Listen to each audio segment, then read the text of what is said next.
fenômeno ondulatório que a gente estuda, chama-se reflexão de ondas. Aí você fala, professor, mas eu já estudei reflexão de ondas quando eu estudei ótica, reflexão da luz, perfeito?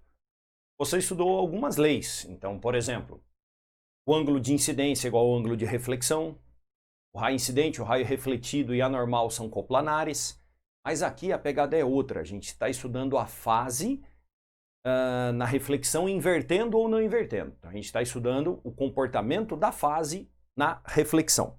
Então, coloquei dois exemplos para vocês. Reflexão em cordas. Então, eu pego uma cordinha ou uma mola e travo numa extremidade fixa e mando um pulso. Quando eu mando um pulso nessa extremidade fixa, o pulso vem com uma certa velocidade. Ao atingir a extremidade fixa, esse pulso não consegue puxar a extremidade fixa para cima. Então, aquela energia da puxada para cima vai ser refletida para baixo. E esse pulso volta com a fase invertida. Conforme eu estou mostrando para você agora, eu peguei uma mola, a pessoa que está segurando se comporta como uma extremidade fixa, e eu estou mandando uma reflexão com inversão de fase. Agora, caso a pessoa faça o papel de uma extremidade móvel e absorva o pulso e mande de novo, aí você vai ver uma reflexão sem inversão de fase. Então, na reflexão, grava comigo, velocidade não altera, frequência não altera, amplitude não altera.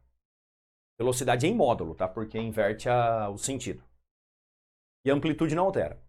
Desde que não tenha absorção. Em qualquer experimento real vai ter absorção. Vai acabar alterando. Extremidade fixa, inverte a fase. Extremidade móvel, não inverte a fase. Para a luz, o comportamento da inversão ou não inversão depende do índice de refração. Eu vou falar no próximo tópico relacionado à refração de ondas, eu falo da reflexão da luz, reflexão e refração da luz. Outra coisa que a gente pode também trabalhar é uma reflexão em cuba de ondas. Então daí vão ser reflexões bidimensionais. Eu tenho uma cuba, é um aquário rasinho, eu ilumino ele por cima e a gente vê a sombra embaixo. É um experimento que eu vou mostrar para vocês também. Então, um piquezinho na água, bato na água e eu vejo a onda se propagando. A onda se propagando conforme o desenho B, conforme o desenho C. Ao chegar no ponto C, ela reflete. E reflete invertendo a fase. Ao inverter a fase, ela vai tomar essa configuração e vai voltando para o meio. Exatamente como eu estou te mostrando agora em câmera lenta. Então essa câmera lenta está umas 4 vezes mais lenta para você poder ter a reflexão em cuba de ondas. Recapitulando. Onda reflete na corda, onda reflete bidimensional, onda reflete tridimensional. Velocidade não muda, frequência não muda, comprimento de onda não muda, nem amplitude. Agora a fase pode mudar. A fase muda se a extremidade é fixa ou móvel e para a luz depende do índice de refração. A gente vai ver na próxima passada. Vamos ao fenômeno ondulatório 2. Refração de ondas. Assim como acontece refração da luz, a gente tem então um estudo mais geral de refração de ondas. Primeira análise, nas cordas. Para ter a refração tem que ter a mudança de meio. Na mudança de meio altera velocidade, altera comprimento de onda e não altera a frequência. A refração não altera a frequência. A fase também não.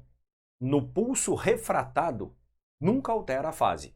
Altera apenas na parte refletida do pulso. Olha só, numa corda.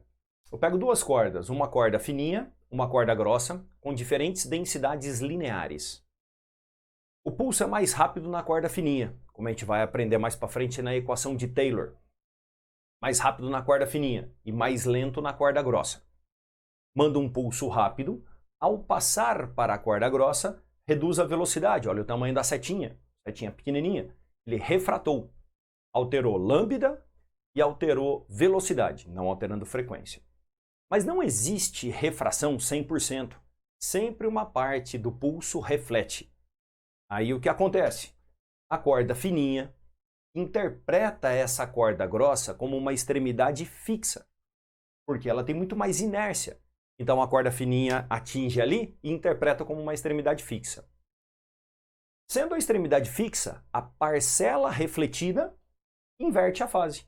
Então inverte a fase apenas na parcela refletida, porque a corda fininha interpretou a corda grossa como uma extremidade fixa. Caso contrário, manda um pulso na corda grossa, ele vem em baixa velocidade, porque ela tem muita densidade linear, vai passar para a corda fininha, ele aumenta a velocidade, isso é a refração, aqui aumentando a velocidade. E uma parte reflete. A corda grossa interpreta a corda fininha como uma extremidade móvel, então a parcela que reflete não inverte a fase. Professor, acredito que acontece tudo isso com duas cordas. Vou te mostrar um videozinho em câmera lenta e você vai ver bonitinho o pulso refratado, o pulso refletido. Bonito para você ver.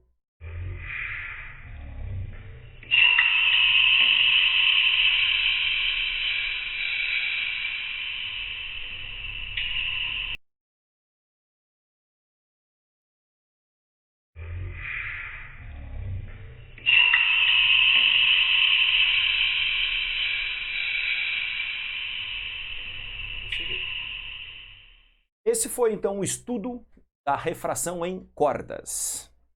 Na luz, a gente também faz o estudo. Lei de Snell-Descartes, ângulo limite, tudo aquilo a gente já estudou. Vale lei de Snell-Descartes aqui, N1 seno I, N2 seno R, tranquilamente. Agora eu quero saber em relação à fase. Então presta atenção nas regras que nós temos para a luz. A luz está vindo do ar e está indo para o vidro. O vidro tem o maior índice de refração. Maior. Vidro. Então a luz fica mais lenta no vidro, né, se aproximando da reta normal, e uma parcela reflete. Essa parcela que reflete inverte a fase. Como o N2 é maior que o N1, o índice do vidro é maior que o índice do ar, a parcela refletida inverte a fase. É assim que funciona. A parcela de luz refletida inverte a fase.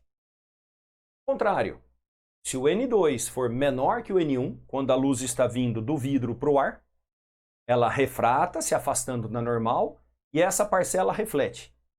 Essa parcela que refletiu não inverte a fase, porque o N2 é menor que N1. Confuso? Pausa e volta ao vídeo. Muito importante essa propriedade. Eu vou te mostrar no quadro seguinte uma aplicação fenomenal disso daí, que são as lentes anti-reflexo. Isso já caiu uma questão no Enem, inclusive. Foi uma questão bem difícil, por sinal, no Enem. Essas são as regras. Tem que entender a regra. Se a luz bateu no maior índice, a parcela refletida inverte a fase, como se fosse uma extremidade fixa. Se veio do maior índice para o menor, ela reflete sem inversão de fase, como se fosse uma extremidade móvel. Vamos dar uma olhada nessa lente anti-reflexo. Fiz um esquemão então para você, para te explicar como funciona uma lente anti-reflexo. Praticamente todos os óculos que você compra hoje, eles vêm com uma película anti-reflexo. Essa foi uma tecnologia desenvolvida na física chamada de filme fino. Quando a gente fala filme fino, é para você pensar um troço que é muito fino mesmo. Fino da ordem de meio comprimento de onda. Então é algo extremamente, bizarramente fino. Como uma película de bolha de sabão. Mais ou menos isso daí. Por isso que o óculos anti-reflexo você tem que tomar um certo cuidado com ele. Você não pode ficar limpando com qualquer paninho, que pode ser muito abrasivo, e danifica o anti-reflexo. Ele começa a ficar com manchas. Ficando com manchas, seu óculos fica horrível para usar. Peguei uma lente convergente. Estou dando um zoom aqui, ó, tá vendo? Só esse pedacinho verdinho que eu coloquei, estou dando um zoom e olhando muito de perto. Então a lente é o que está de preto e o filme fino está depositado em cima da lente. Então dei um zoom gigantesco. Esse é o meu filme fino e o resto aqui é a lente. E estou chegando com um raio de luz, um raio incidente, que eu quero acabar com o reflexo dele. Para acabar com o reflexo, tem que acontecer isso daqui, ó. Se eu tiver uma crista, eu consigo acabar mandando um vale junto. Uma crista somada com um vale, elas se cancelam. num fenômeno chamado interferência destrutiva. A gente vai estudar com mais detalhes na próxima aula. Então a gente vai fazer assim. Ao chegar aqui, nesse ponto, eu vou supor que está chegando uma crista. Onde eu colocar um C é crista. E onde eu colocar um V é vale. Então, onde está chegando é uma crista. Para facilitar, eu vou pausar o vídeo e focar bem perto no quadro. Vamos lá. Aí, eu foquei para vocês só a parte do interesse aqui. Então, eu vou supor que está chegando uma crista. Lembrando que eu falei agora há pouco? Na refração. Refração altera a fase? Não. Então, aqui é crista também. Então, o raio que chegou e o raio que está saindo continua crista e crista. Agora, o raio refletido, esse pode ou não alterar a fase. Como o índice do filme fino é 2 e ele é maior do que o índice do ar, que é 1, esse raio refletido inverte a fase. Então, sai um vale refletido aqui. Chega uma crista, refrata uma crista, reflete um vale. A espessura do filme fino é meio lambda, meia onda. Eu estou numa crista. Vou fazer o desenho aqui, ó. De crista até crista é lambda. Se eu tenho meio lambda, eu saio de uma crista e chego até um vale. Isso é meio lambda. Então, se eu tinha uma crista e passou meio lambda, eu cheguei em um vale. Porque é meia onda. Novamente, o raio que refrata não tem alteração na fase. Então, se chegou vale, continua vale. O raio que reflete pode ou não inverter a fase pelos índices de refração. Ele estava vindo no índice 2, passou para o índice 1,5. Então, esse índice de baixo é menor. Com isso, não altera a fase na reflexão. Veio vale? Continua vale. Porque não altera a fase quando a reflexão acontece do maior índice para o menor.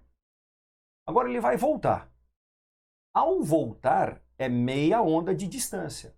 Então, se era um vale, vira uma crista.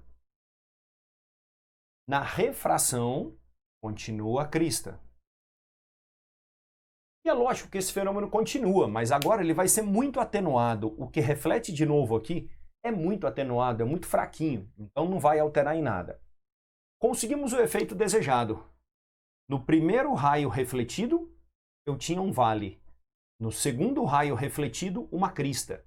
Eu falei para você que para anular um vale, eu preciso de uma crista. Então vai dar uma interferência construtiva, eu destruo o reflexo da lente. É assim que a gente destrói reflexo de lente.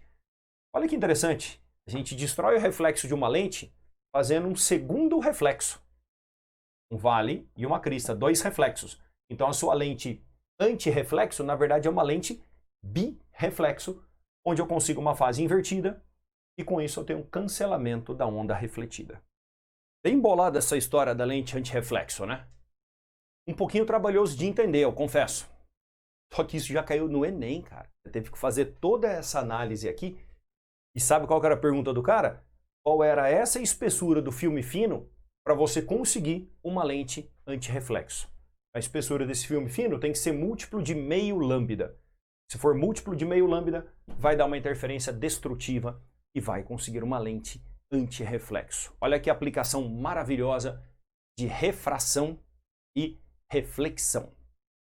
Vamos agora fazer uma passada onde nos mostra a lei de Snell-Descartes para ondas mecânicas. Então vamos desenvolver a lei de Snell para onda mecânica. Você vai ver que é interessante. Vai ficar um desenho muito parecido com a refração da luz, mas para ondas mecânicas. Vamos lá.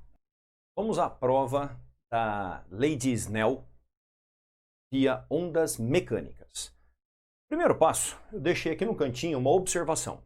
Peguei a lei de Snell para onda eletromagnética, N1 seno I, N2 seno R, onde N é o índice de refração. O que é o índice de refração? Não é C sobre V? C sobre V1, C sobre V2.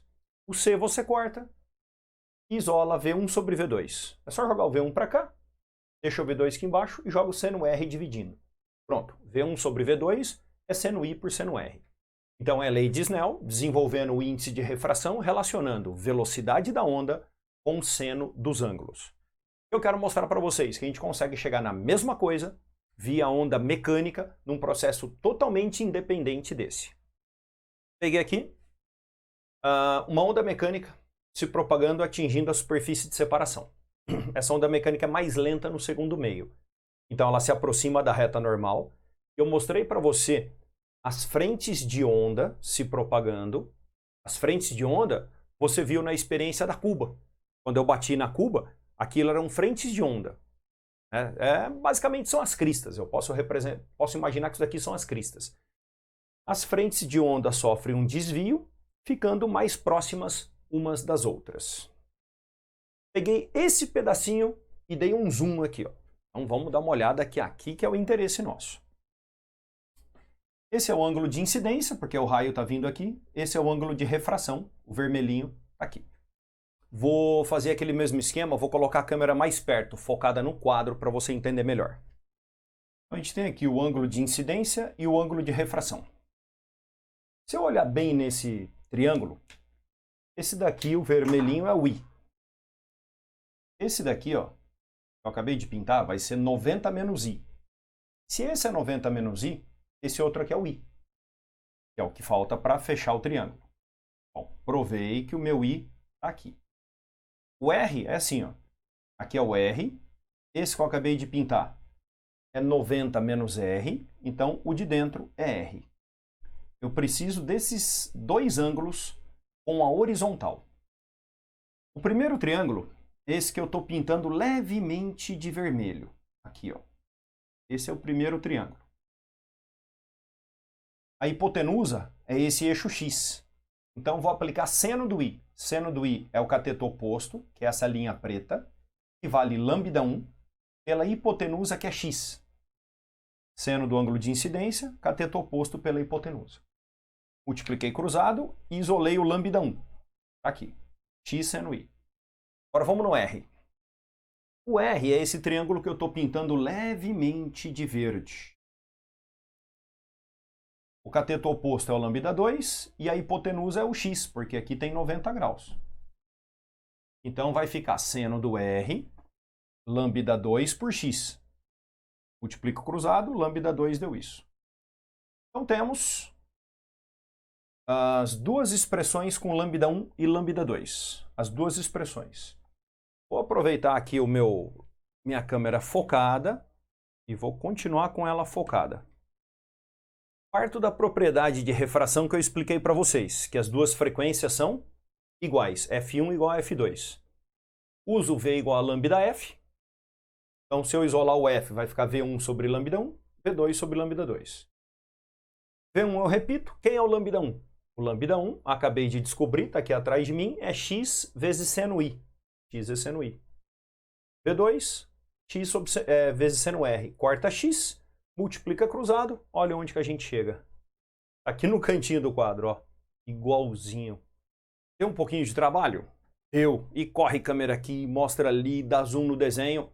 Mas a gente chega na lei de Snell apenas com ondas mecânicas, sem falar nada de índice de refração. Bem legal essa dedução.